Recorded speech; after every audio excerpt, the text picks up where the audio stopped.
Welcome to Mac McCullough Fishing. Have you ever heard or asked this question? How can I make my bass boat run faster? Or, my buddy's boat is 3-4 miles per hour faster than mine and we have the exact same boat. What do I do to make it run faster? Well, when I hear that question on the dock, via social media, I have so many questions because it is a complicated equation, and I mean equation in every sense of the word. So this will be part one of a 4-part series on bass boat performance.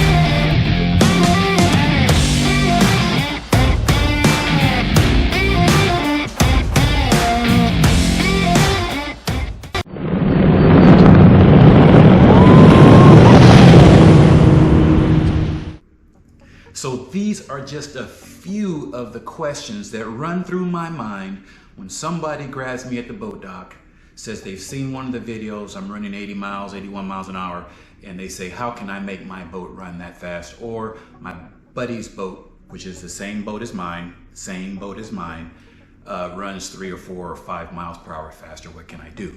So these questions don't begin to scratch the surface, such as, well, did your buddy's boat achieve that speed in low altitude or high altitude? Low altitude being less than 1,000 feet. Was he running in cool air, 50 degrees or so or less in the morning? Or did he achieve that speed in 85, 90 degree air? It makes a difference. Was he running with or against the current? Here in California, we have the California Delta, and the current can run pretty high. Running with or against the current, and a lot of guys run on rivers, you know what I'm talking about. There is a difference, and I'm talking about a significant difference that can mean 3 or 4 miles an hour.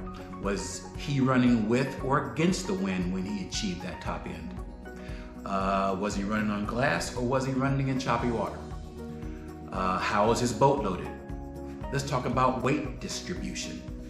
Is he running a single console or a dual console? Does he have a jack plate? No jack plate? Manual? Hydraulic? What kind of shallow water anchors is he running? It makes a difference. How tall are they? Are they 6, 8, 10, 12? That makes a difference. What kind of batteries is he running? Group 30, Group 31, lithium? Yeah. Also, it makes a difference. How much live well water was in there? Everybody thinks a guy can tell you I'm running at half of my live well capacity, or I'm running half of my fuel tank. Well, I suppose my gas tank is 62 gallons and yours is 40. My half and your half is not the same thing. It matters. So let me just say this, and this will be part one. Boat performance is not just top end. It includes hole shot, it includes mid-range performance, it includes rough water handling and performance, and top end. You must consider all those. Changing one can affect the other. So let's begin with the step one in evaluating your boat for the best performance that you want to achieve. And in this case, we're talking primarily mid-range and top end. So assuming that the obvious has been addressed, which is optimum engine performance through all of the RPM ranges, assuming that's been addressed, these are the 4 systematic steps I take to evaluate boat performance.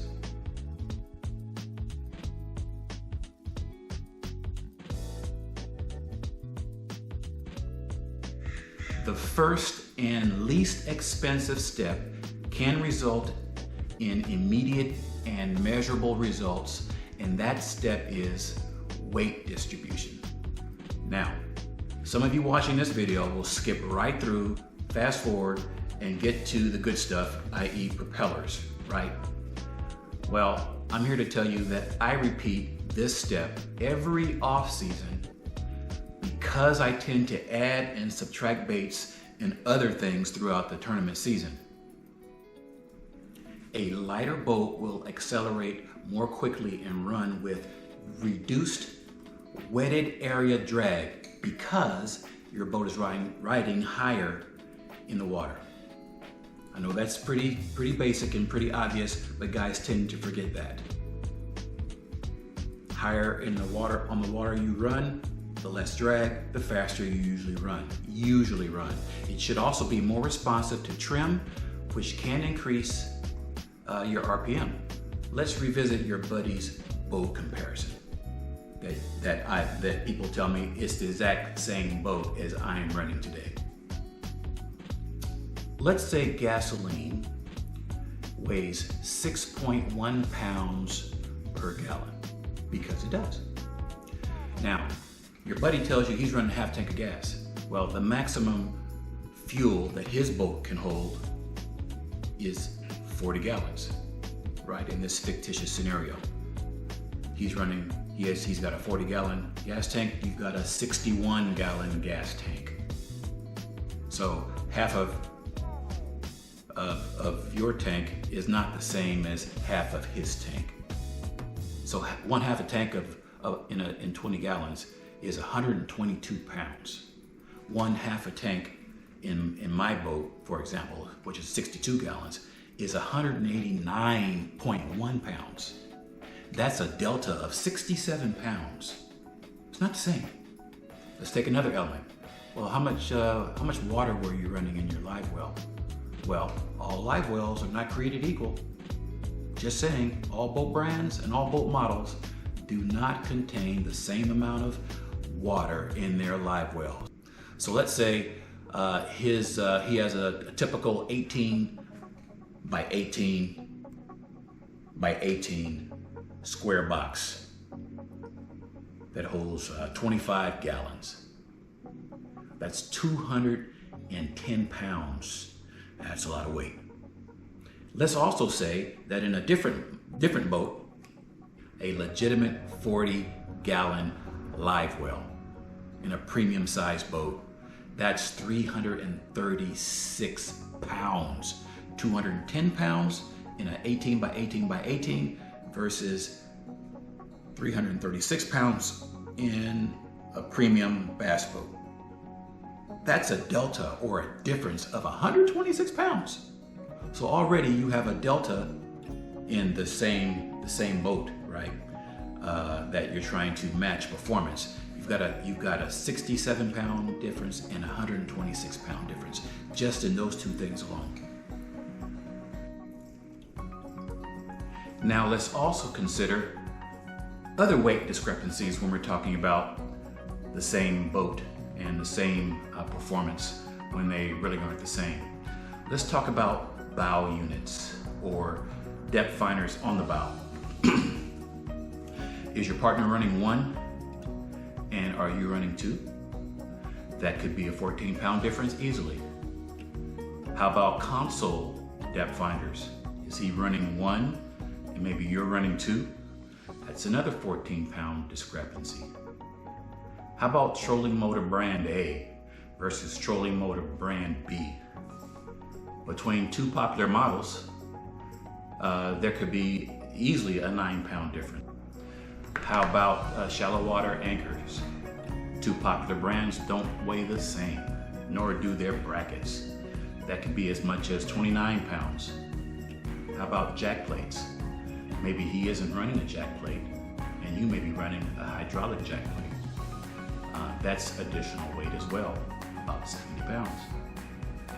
Outboard A does not weigh the same as outboard motor B.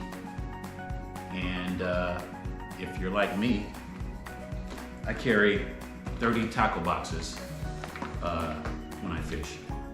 And I know how much they weigh because I have some unresolved issues with details. This one, for example, weighs 5.9 pounds. I know that because I placed it on a scale before I put it in the boat and I mark it on my tackle box. I know how much all my tackle boxes weigh. This one's 4 pounds. So I try to go through these every off season and make sure they still weigh the same, and when they don't, I start taking things out because I know where I need to be with respect to performance. If I can, I take out a pound out of each tackle boxes. 1 pound out of 30 tackle boxes obviously is 30 pounds, but 30 pounds plus all of the other variables that we've been discussing adds up to 300 or 400 pounds. Easy. And just so you know, about 200 pounds of weight that is removed from the boat will improve your top end by 1 mile per hour. Take out 200 pounds, gain 1 mile per hour. Take out 400 pounds, gain 2 miles per hour. There's a lot of extra weight in all of our boats. Even I can take out more because we're also talking about other gear, tools, and etc.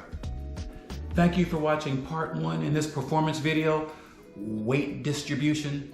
If anything I have said in this video helps you at least 1%, then please subscribe below. Thank you very much for watching, and stay tuned to this video channel because the next video, part 2 in boat performance, is coming up next. Thanks.